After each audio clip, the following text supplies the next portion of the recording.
जय हिंद साथियों, मैं जाबिर शेख और एक बार फिर आप लोगों के रूबरू। और आज इतनी रात में आप लोगों के सामने, तकरीबन रात के 10 बज रहे हैं और ठंडी का आलम भी बहुत है।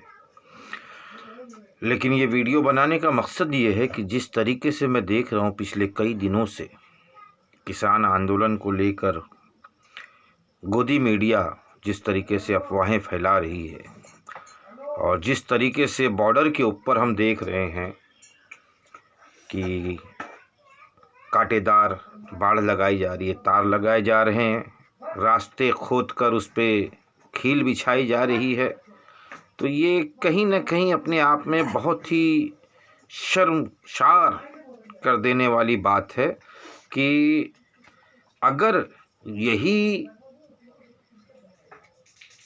चौकसी हमने पाकिस्तान बॉर्डर पे या चाइना बॉर्डर पे दिखाई होती तो आज इनकी ये मजाल ना थी कि हमारे देश में घुसपैठ करते, हमारी ज़मीन पे कब्ज़ा करने की कोशिश करते।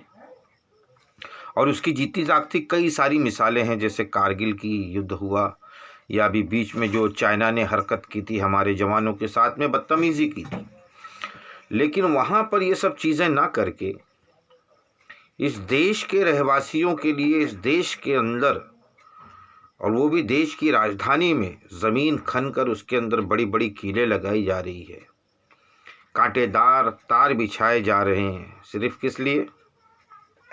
किसानों के लिए। बहुत ही शर्म की बात है ये, और ये हम सबको सोचना पड़ेगा।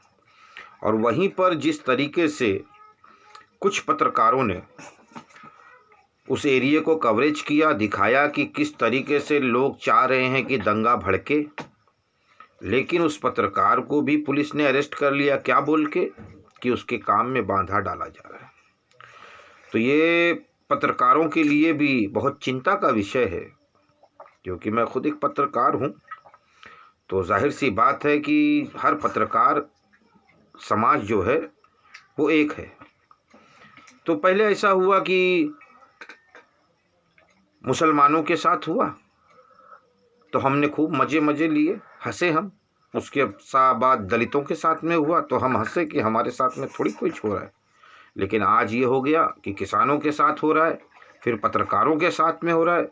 तो ये तो ऐसा हो गया कि मेरे भारत देश के अंदर, क्योंकि मैं इसको इंडिया नहीं कहता और ना मैं इसको हिंदुस्तान कहता हूँ, क्योंकि मेरे देश का प्राचीन युग से जो नाम है वो भारत है।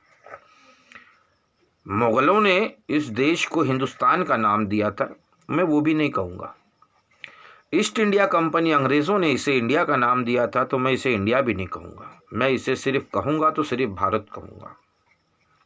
और मेरा भारत देश तो सोने की चिड़िया था, लेकिन इस देश को बाहर वालों से उतना ख़तरा नहीं है जितना इस देश के अंदर राजकरण करने वालों से है। क्या ये ज़रूरी नहीं था? ये मैं अपनी सोच बता रहा हूँ कि जैसे हम अगर कोई चीज़ ख़रीदने जाते हैं, अगर किसी टेक्सटाइल से कपड़ा लेते हैं तो वो टेक्सटाइल कपड़े का भाव वो टेक्सटाइल वाला तय करता है। हम किसी भी कंपनी का प्रोडक्ट लेने जाते हैं, चाहे वो खाने का आइटम हो, चाहे गाड़ी हो, चाहे XYZ कोई भी चीज़ हो, तो वो कंपनी उस चीज़ का भाव तय करती है। तो आज किसानों का जो मुद्दा है, चाहे वो किसान के गेहूं हो, चावल हो, गन्ना हो, यानी ज़रूरत की कोई भी चीज़ है तो वो किसान पैदावार करता है, तो उसका भाव भी किसान तय करेगा, ना कि कोई 30% करेगा। जिस तरीके से अंग्रेज़ों ने ईस्ट इंडिया कंपनी की बुनियाद डाली और एक वक्त ये आया कि पूरे भारत देश को अपना गुलाम बना लिया, आज सेम वही रणनीति अपनाई जा रही है। बस फ़र्क सिर्फ इतना है कि वो गोरे अंग्रेज़ थे और ये काले अंग्रेज़। यानी हम अपनी चीज़ों का भाव हम नहीं तय कर सकते। आज इस देश को अडानी अंबानी का गुलाम बनाया जा रहा है। पहले ईस्ट इंडिया कंपनी थी, अब अंबानी और अडानी कंपनी है।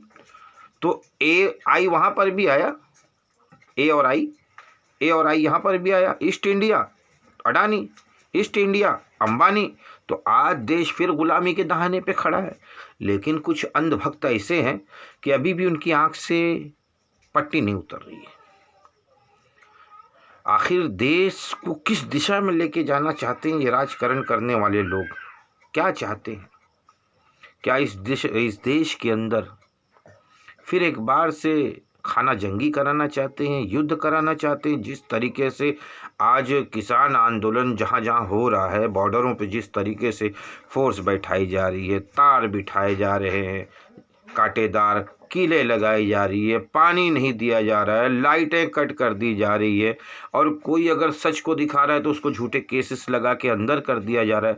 तो क्या ऐसा महसूस हो रहा है कि जो आज से कुछ साल पहले सुप्रीम कोर्ट के जजेस ने कहा था कि लोकतंत्र खतरे में है, तब लोगों ने मजाक समझा था, लोगों ने हंसी उड़ाई थी उन जजेस की कि सरकार के अगेंस्ट है।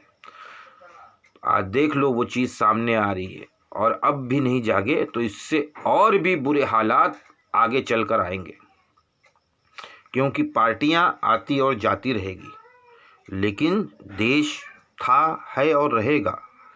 देश का नुकसान देश के लोगों का नुकसान है, देश का फ़ायदा देश के लोगों का फ़ायदा है।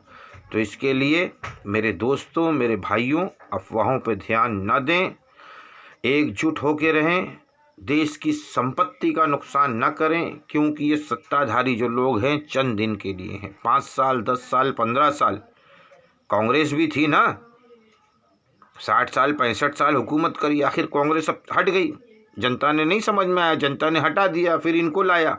अभी ये भी कितने साल रहेंगे? 5 साल, 10 साल, 15 साल, 20 साल। ये आज हैं कल नहीं है, लेकिन देश की संपत्ति को नुकसान पहुंचाना, देश को नुकसान पहुंचाना है। तो पुरअमन तरीके से अपने मुजाहरे को कायम रखें, और सरकार को चाहिए कि किसानों की मांगों के ऊपर नज़रसानी करें, अपनी हट धर्मी को छोड़ें।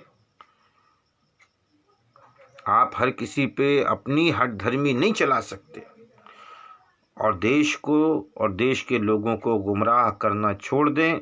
वीडियो बहुत लंबी हो जाएगी मेरे दोस्तों, अगली वीडियो में फिर मिलेंगे। तब तक के लिए जय हिंद।